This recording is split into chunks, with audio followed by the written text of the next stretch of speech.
Programa Informe Ambiental. Oferecimento Vitória Ambiental. Proteger o meio ambiente é o nosso compromisso.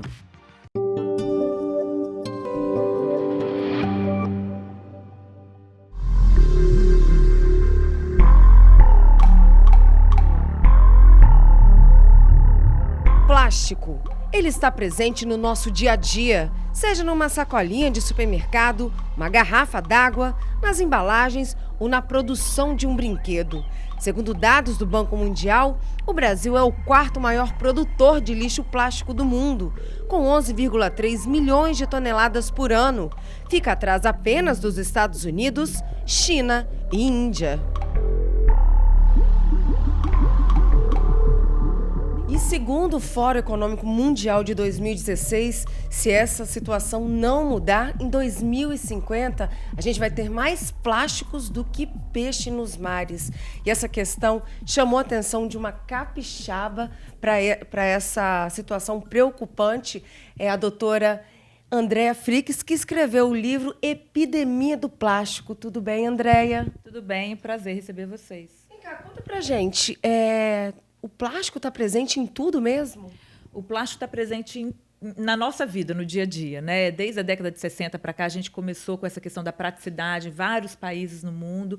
E o plástico foi entrando sem perceber, ele tomou conta. Ele está presente na nossa vida, praticamente em todos os momentos, em lugares até que a gente nem imagina que a gente esteja ali lidando com plástico.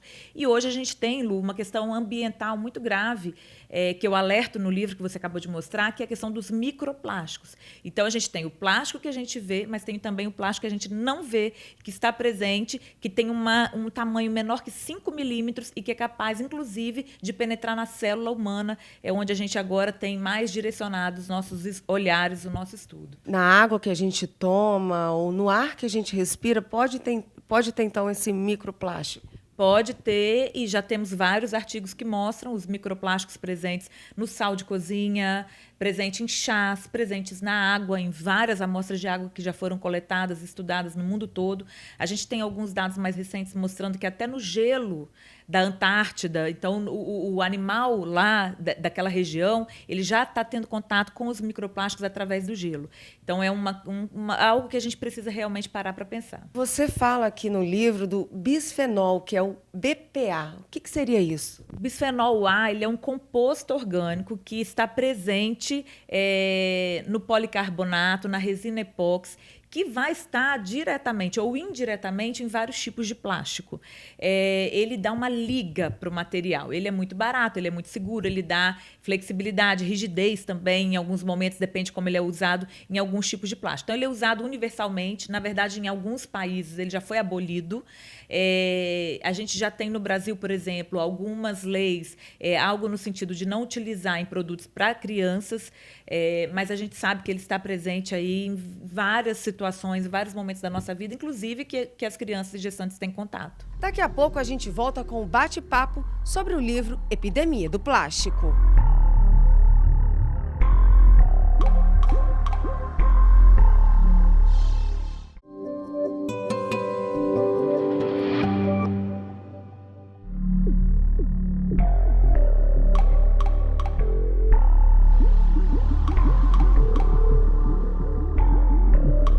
Pois é, André, e quais são as consequências dessa contaminação aí? Pode causar algum tipo de doença? As consequências são muitas. Na verdade, existem consequências e elas variam. Porque o que acontece? Ele age no nosso corpo, eu vou falar uma palavrinha e eu explico, que como um disruptor endócrino. O bisfenol A, ele age como se fosse um estrogênio, que é o hormônio feminino.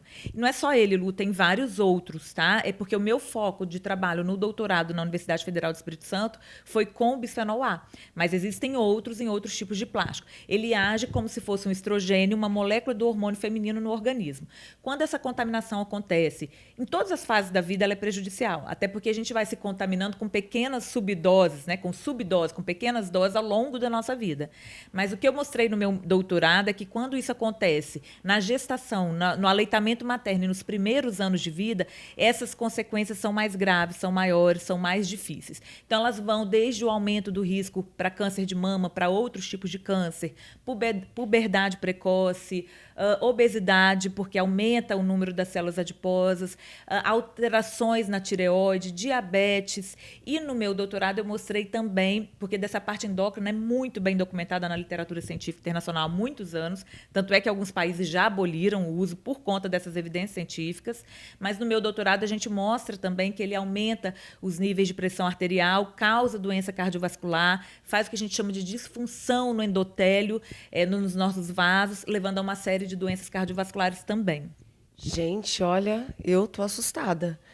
Realmente o plástico ele está presente em tudo e as consequências são gravíssimas. A gente vê que é um livro aí científico, mas com uma linguagem bastante fácil para qualquer pessoa entender, né? É isso. Esse é o meu quarto livro, na verdade, Lu, e eu tenho como característica isso. Eu converso com o leitor, eu escrevo como se eu estivesse conversando com o leitor. Então, esses dias mesmo, uma médica que leu esse livro falou para mim assim, André, parece que a gente está conversando e você está contando a história do plástico. Então, no livro, ele é extremamente científico. Eu fiz uma revisão de mais de 200 artigos para escrever esse livro ao longo de 2 anos. E o tempo todo eu estou colocando os artigos, mas eu estou falando de uma linguagem simples, até porque a gente quer conscientizar a pessoa, e a minha intenção era essa, eu não queria só publicar um ótimo artigo, como a gente publicou em uma revista internacional, pela universidade, escrever uma tese. Eu queria transformar o que eu estava estudando em algo que a população pudesse acessar e compreender. Então, foi assim que eu fiz o livro. Informativo e esclarecedor. Isso. E também colocando atitudes. Coisas que a gente pode fazer. O que eu acho que é a grande história do plástico no mundo hoje e que esse livro chama muita atenção para isso, é que a gente está fazendo algo com o planeta. Ao longo de anos, a gente vem destruindo e atacando friamente o nosso planeta. Só que isso está se voltando para nós, para a saúde dos nossos filhos, para a saúde das próximas gerações. Eu chego e me arrepio quando eu falo nisso, porque é fato. As próximas gerações vão pagar um preço muito mais alto do que nós já estamos pagando, seja através do que está acontecendo no ambiente, seja através da saúde que nós estamos produzindo por conta do que fazemos com o ambiente. O que a gente pode fazer para tentar mudar essa situação? Eu acho que primeiro é se conscientizar, porque o conhecimento ele liberta. Então, a gente lê, a gente buscar boas fontes hoje na internet, artigos, o próprio livro, enfim.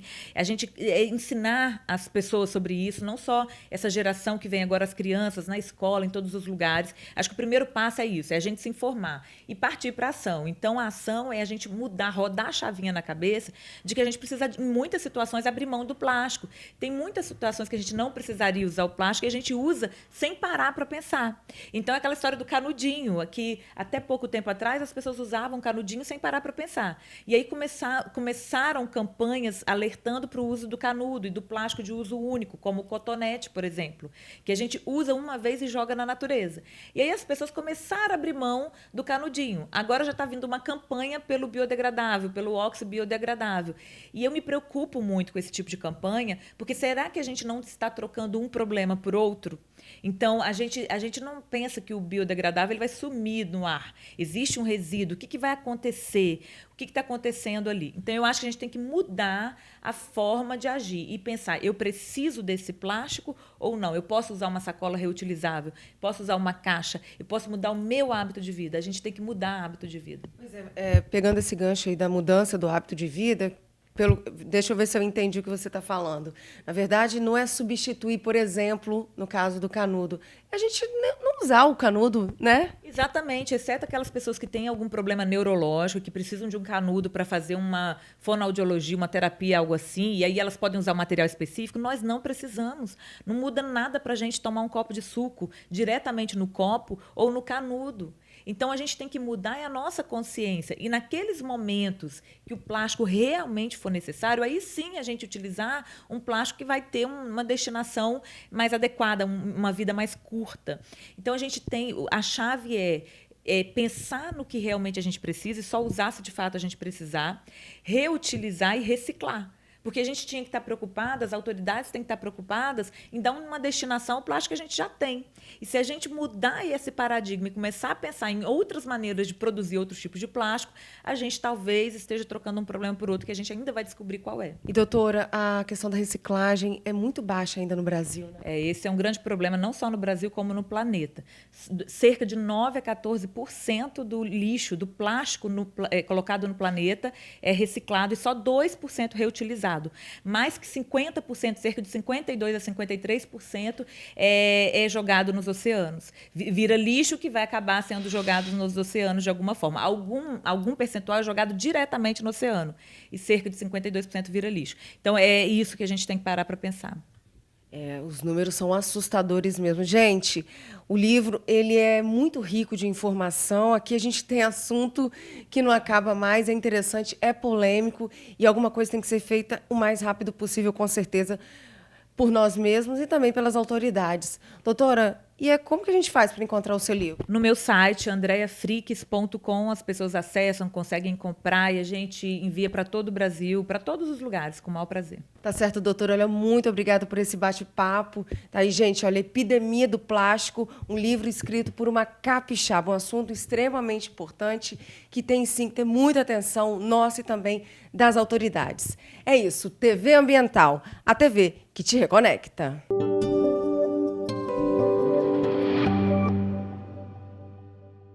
Programa Informe Ambiental. Oferecimento Vitória Ambiental. Proteger o meio ambiente é o nosso compromisso.